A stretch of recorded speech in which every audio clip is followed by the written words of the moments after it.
Sud Radio Média, 10h-10h30, Valérie Expert, Gilles Gansman. Bonjour Gilles. Bonjour, des bons débuts de semaine, lundi 19 septembre. Bonjour Jean-Christophe Granger. Bonjour. Ravi de vous accueillir, auteur de best-sellers, en particulier les Rivières pourpres. Et on va en reparler puisque tous les lundis, 21h10, France 2, on va retrouver cette 4e saison, 8 fois 52 minutes. Donc c'est à chaque fois un rendez-vous que les téléspectateurs ne manquent pas, hein, ça cartonne à chaque fois. À chaque fois, oui. Ouais, et donc Les Rivières pourpres, c'était votre roman qui depuis, vous en avez fait une adaptation. Oui, un film, après un autre film, ouais. Et puis maintenant cette série, ouais, c'est un peu une institution maintenant, les Rivières pourpres. C'est une institution. Ça existe à l'étranger, Les Rivières pourpres, la série, elle est diffusée à l'étranger? Oui, alors surtout en Allemagne, parce que c'est une coproduction allemande, alors ça marche bien aussi, oui. Maître du thriller, des ambiances anxiogènes et angoissantes. Vous allez nous raconter ce qu'il y a dans votre tête, Jean-Christophe Granger. Dans un instant, la question du jour, Gilles. Oui, Valérie, je ne sais pas si vous le savez, mais la reine est morte en Angleterre. Non. Je ne sais pas si vous êtes au Je suis courant. pas au courant. En tout cas, c'est aujourd'hui ses funérailles. Et évidemment, les chaînes émettent presque 24 heures sur 24 autour de cet événement. Et on vous a posé la question, est-ce que vous allez suivre la retransmission des funérailles de la reine Elisabeth II?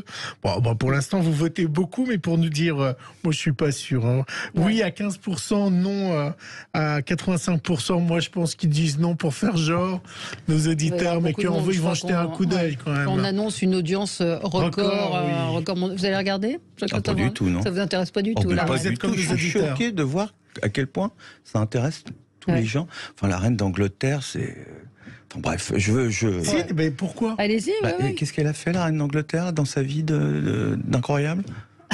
Non mais dites-moi, répondez-moi, quelle décision politique elle a fait, en quoi elle a agi pour son pays? Déjà, elle a lié tout l'Angleterre, c'est-à-dire que ça soit l'Écosse, l'Irlande, mais c'est vrai. 70 ans de règne. 70 ans de règne, elle a été là. Elle a connu Churchill, mais effectivement. Elle était là pendant la guerre.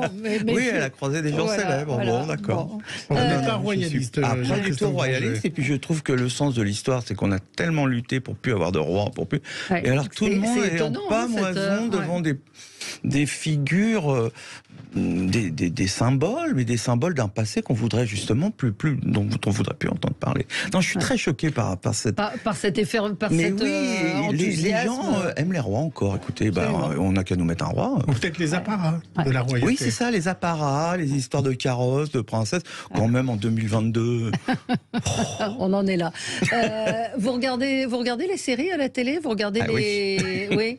Vous regardez je me tiens au courant. Votre série préférée, celle que vous pouvez conseiller à nos auditeurs? Alors moi, je conseille fortement aux auditeurs une série qui va arriver là sur M6 qui s'appelle La Maison d'en face, qui est une histoire tout à fait inattendue, très bien racontée.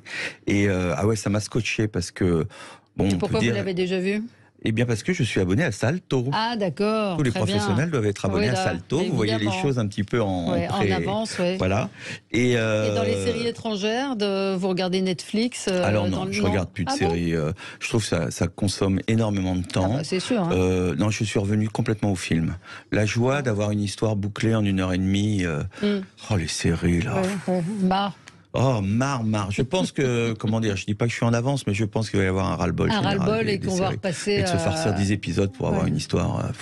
Pourtant, c'est ce que vous faites là sur France 2. Attention, non. Là, chaque soir, nous avons une histoire bouclée. Parce que je parle surtout des séries qui racontent une longue histoire. Avant, j'ai été un grand défenseur, mais il y a longtemps, il y a 20 ans, quand il y avait Nip Tuck et tout ça, je trouvais que c'était vraiment du grand roman russe, mais à la sauce Miami. Et maintenant, de toute façon, vous savez, quand il y a un filon, une espèce de puits comme ça, il se tarit. Donc les séries elles-mêmes, elles sont de bien moins grande originalité. Est-ce que c'est le cas dans l'édition? Est-ce qu'il y a des éditeurs qui demandent de faire plus court, ou dire les gens vont jamais lire ça parce que c'est un pavé? Est-ce que la durée, elle compte quand on est écrivain ou pas? Et au contraire, on m'a toujours dit que dans le domaine des livres, les gens, s'ils accrochent, ils sont très heureux d'être ensevelis comme ça, enveloppés d'un pavé. Bien sûr. Gilles, le zapping. Sud Radio Média, l'instant zapping. Je sais pas, j'ai écrit le texte avant de vous parler. Je sais pas, Jean-Christophe et Valérie, où vous avez passé votre nuit. Je pense pas que vous l'avez passé pour admirer la reine en Angleterre. Mais sachez que donc, beaucoup sont restés dehors pour honorer leur cercueil. Vous avez vu qu'il y avait des queues de plus de 24 heures. Non, j'ai pas vu, je vous dis. Je boycotte il y avait des gens qui faisaient en file d'attente pendant 24 heures. 24 heures Voilà, pour même, voir le cercueil de la reine. Beckham a fait la queue pendant 13 heures. Et certains, pour ne pas rater le passage aujourd'hui de la reine, vous savez ce qu'ils ont fait? Ils campent. Écoutez. Afin d'être aux premières loges pendant les funérailles, certains campent avec leurs enfants depuis vendredi. Évidemment, en étant tout près de la procession, on pourra être proche de la famille royale, tout près du cercueil et de la reine, tout voir et emmagasiner des souvenirs. Ces deux amis supportent sans broncher le manque de confort. La reine a été notre monarque pendant 70 ans, elle n'a jamais eu un jour de repos. Alors pour nous, camper, c'est vraiment pas grand-chose. Comme depuis vendredi. Ouais, mais il y a Gilles qui est pas content du tout, notre auditeur. Il dit pas de coup 12 coups de midi. Il faut aller sur MyTF1 si on veut voir la vitrine tomber. Alors ça, c'est très intéressant parce que c'est un épisode où le joueur, vous savez, qui revient récurrent, gagne la vitrine. Mais TF1 ne le diffuse pas et ne le diffusera pas demain parce qu'ils diffuseront l'épisode prévu pour mardi. Du coup, il n'est visible que sur MyTF1. Ouais, c'est ce que vient de dire. Et il a raison. Il y a des choses graves. Hein. Donc, écoutez, j'ai du mal à suivre. Voilà. De quoi vous parlez? 12 coups de midi, ça vous dit rien. C'est tous les jours à midi, c'est Jean-Luc Reichmann. Allez. Alors ça, je pense que ça va plutôt vous intéresser. C'était dans le journal de 20h de France 2, la découverte de ce charnier à Izoum, en Ukraine. Et vous allez voir, les journalistes de France 2 étaient sur place. Et évidemment, chaque corps a été identifié par la police sur place. C'est un travail assez incroyable. Écoutez. Face aux tombes, une fosse commune, un vaste trou et des corps. On en a 17. Vous les avez récupérés? Non, on est en train de les exhumer. Comment ces soldats ont-ils été tués? Qui les a amenés ici? Dans les poches de leurs uniformes, des cartes d'identité, des noms, des dates de naissance. Selon les enquêteurs, ces soldats sont morts dans des combats d'artillerie, mais pas seulement. Le premier corps portait des traces de torture. Il avait une corde autour du cou. Il a été probablement étranglé. Un autre avait, selon ses experts, les mains liées dans le dos. Le reportage est assez incroyable, évidemment, j'en ai fait un montage, mais le reportage est assez fou. Le journaliste Valérie Patrice Arditi a poussé un coup de colère sur CNews, sur l'idée, je ne sais pas si vous en avez parlé dans vos débats, Valérie, des HLM du Rhône. Vous avez pas vu cette histoire? Qui ont décidé que pour réduire les dépenses d'électricité, ils conseillent à tous leurs locataires, 26 000 logements, de ne plus prendre l'ascenseur et l'escalier, car prendre l'ascenseur, ça coûte 10 centimes. Colère de Patrice Arditi. Je suis abasourdi parce que moi j'habite à un 2e étage, ça va encore. Et il y en a qui ne peuvent plus. À Grigny, vous avez ces tours et ces ascenseurs qui ne marchent pas depuis des années, avec des personnes qui restent plusieurs semaines, voire plusieurs mois dans leurs appartements parce qu'ils ne peuvent pas bouger. Je veux dire, c'est catastrophique. Alors qu'est-ce que ça va être la suite? On va nous demander de mettre des pulls de ski, mais 3 pulls de ski quand même dans nos appartements quand même pour économiser un petit peu. Voilà. Et si on ressortait les carrioles avec les chevaux aussi, mais non, faut arrêter les conneries. C'est incroyable, hein, les HLM du Rhône. Et puis il y a eu We Are the World, Valérie. Et puis il y a eu les Français pour contre la misère en Éthiopie. Et voilà maintenant les animateurs de TF1 qui se mobilisent contre l'arrêt des chaînes du groupe TF1 par le groupe Canal+. Voilà donc un message destiné à ceux qui ne reçoivent plus TF1 et qui donc ne peuvent pas voir ce message. C'est QFD.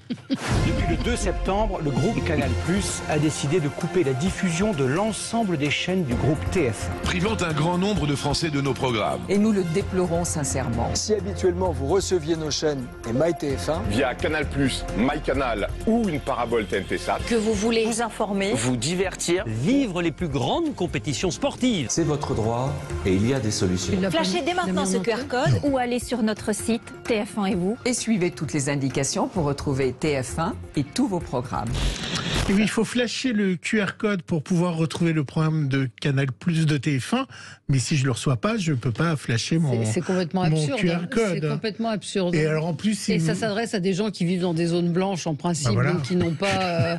Donc on est quand même. Ah oui, c'est chez UBS. Alors en plus, si vous recevez pas Sud Radio, vous n'avez pas entendu mon message. Et revenons à Londres où BFM recevait, c'est énorme aussi, BFM recevait un chanteur d'opéra, Arno Kienz, François Arno Kienz, grand chanteur d'opéra. Bah, vous savez quoi? Ils ont eu la bonne idée de lui dire et si tu nous chantais God Save the King? Il était un peu surpris. Ils lui ont tendu la feuille quand même. Vous savez ce que je vais vous demander? Parce que maintenant, on a envie de vous entendre le chanter. C'est possible ou pas? Ah, vous voulez. Vous pouvez vous mettre debout si vous préférez, si vous êtes mieux debout. Comme vous voulez. J'ai pas le choix, donc je dois le faire. Très bien, d'accord. Je vais pas vous forcer. God save our gracious King, long live our noble King, God save the King. Bah vous êtes gâtés pour quelqu'un qui n'aime pas la royauté. Absolument. On vous a déjà demandé des trucs dingues sur un plateau de télé? Non, heureusement. Un écrivain, on ne peut pas lui demander grand-chose parce que je n'ai pas de compétences comme ça live. Jean-Christophe Granger est avec nous. On se retrouve dans un tout petit instant sur Sud Radio pour parler des rivières pourpres qui reviennent sur France 2 dès ce soir. Oui. L'invité du jour, c'est l'écrivain Jean-Christophe Granger, auteur de best-sellers, nombreux best-sellers, Les Rivières pourpres en particulier, qui a été adapté au cinéma, vous l'évoquiez tout à l'heure, puis à la télévision. On en est à la 4e saison, 8 fois 52 minutes, 4 soirées inédites. Donc il y a 2 épisodes tous les lundis pendant un mois. Comment vous travaillez sur ces adaptations? Ça vous intéresse justement d'adapter vos romans à la télévision? Puis là, en fait, c'est dérivé des Rivières pourpres. En fait, on garde cet univers assez sombre, assez angoissant, avec toujours des références mystiques. Oui, ça se passe. Il y a des couvents, etc. Qu'est-ce qui vous plaît dans ça? Parce que c'est un autre métier que celui d'écrivain. Bien, disons, on a gardé le canevas qui était celui du livre, c'est-à-dire un flic aguerri qui vient de Paris, aider les gendarmes. Donc il y a toujours plein de gendarmes, ça moi j'aime bien. Ouais. Des espaces verts, des gendarmes et des cadavres. Et des cadavres. Et alors la première saison, j'ai tout écrit. Et puis à partir de la 2e saison, on a proposé à d'autres scénaristes d'écrire des soirées. Et puis moi, de temps en temps, j'en écris 1 ou 2 comme ça. Mais je suis content, on a trouvé des scénaristes qui se sont glissés dans mes chaussures là. Ouais. Et l'ambiance est toujours là. Là, j'ai encore vu la bande-annonce de cette saison-là, qui est très bien, je tiens à le dire. Ouais. C'est un bon cru. On retrouve, oui, alors ces gendarmes, la forêt, les églises, les sectes. C'est un peu toujours ça. On va l'écouter, on va écouter la bande-annonce, ça va vous mettre dans l'ambiance. Lundi soir, inédit. La musique. Vous savez pourquoi les tueurs en série tuent inlassablement, Madame Maubert? Parce que les tueurs en série reproduisent inlassablement leur premier meurtre.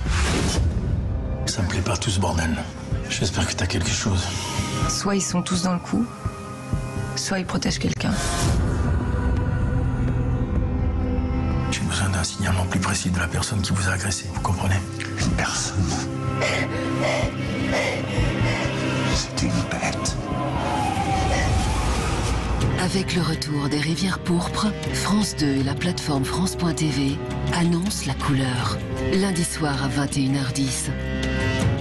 Elle marche bien, la bande-annonce en radio. On voit que ça va être une soirée détente. Oui, détente, oui, on sent la musique. Mais c'est vrai que je me suis dit, c'est un peu à l'inverse de ce qu'on veut aujourd'hui, de ces HPI et autres, je crois que ça s'appelle des cosy polars. Vous êtes carrément dans les meurtres violents. On n'est pas dans le cosy, ça c'est... c'est le moins qu'on puisse dire. On n'est pas du tout dans le cosy. Et vous savez, je dis toujours à propos de mes livres que ce sont des contes pour adultes, c'est-à-dire ça joue la même fonction de se faire peur comme ça, tout en sachant que c'est une fiction.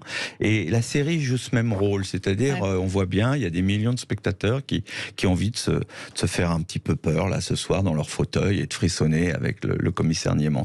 Et je crois qu'il y a un vrai plaisir parce que il y a une charte artistique qui est assez stricte, il y a toujours des lumières en clair-obscur, il y a toujours des bougies, du brouillard.